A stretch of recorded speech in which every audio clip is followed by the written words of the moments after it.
Direito processual penal, investigação preliminar. Chegamos à conclusão do inquérito policial. E como vimos anteriormente, esta é a última fase do inquérito, onde se organiza as informações, os fatos e documentos, produzindo então um relatório. E esse relatório contém um indiciamento. Em relação às características desse relatório, podemos apontar que ele é a síntese dos trabalhos executados nos termos do artigo 10, parágrafo 1º do CPP, que diz que a autoridade fará minucioso relatório do que tiver sido apurado e enviará os autos ao juiz competente.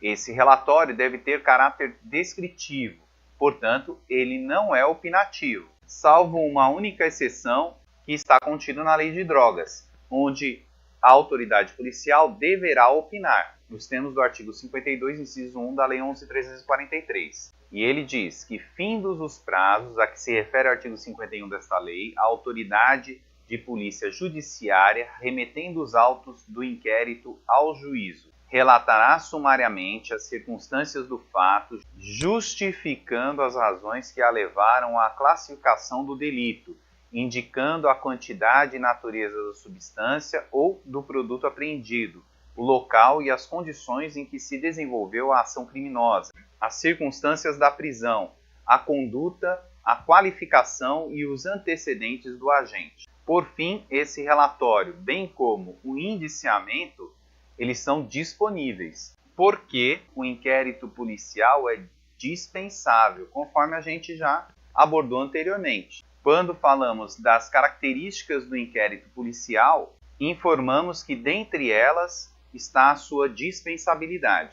Com relação ainda à conclusão do inquérito, precisamos falar sobre o indiciamento, que nada mais é do que a atribuição de autoria e materialidade a uma determinada infração penal. Em relação ao indiciamento, podemos afirmar que ele é exclusivo da fase investigatória, ou seja, desde o período da sua instauração até o período da sua conclusão, que é esse que estamos abordando. Portanto, ele tem função extraprocessual. Logo, o indiciamento na fase processual será considerado como constrangimento ilegal, porque ele viola a presunção de inocência externa, que conforme foi abordada é uma das dimensões da presunção de inocência, sendo essa interna e externa, e também devemos rememorar a função preservadora do inquérito policial, que evita a estigmatização do acusado e também os custos desnecessários ao Estado. Com relação ainda ao indiciamento, temos duas espécies distintas de indiciamento, qual seja o indiciamento direto, em que o investigado está presente, ou o indiciamento indireto, em que o investigado não se encontra presente, se encontra, na verdade, ausente, não podendo ser localizado. Mesmo assim, ele será indiciado. Com relação aos pressupostos do indiciamento, todos eles se encontram nos elementos informativos, que já foi estudado anteriormente.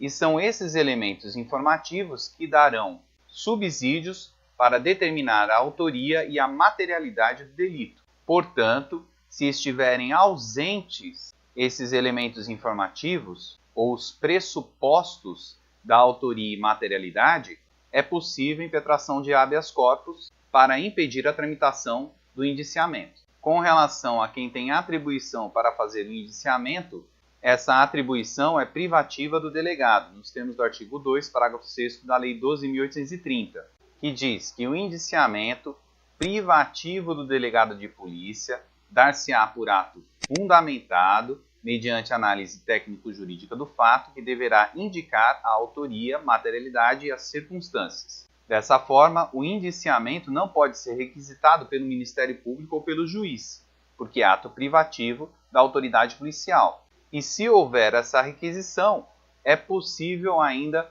impetrar um habeas corpus diante dessa invasão de autoridade.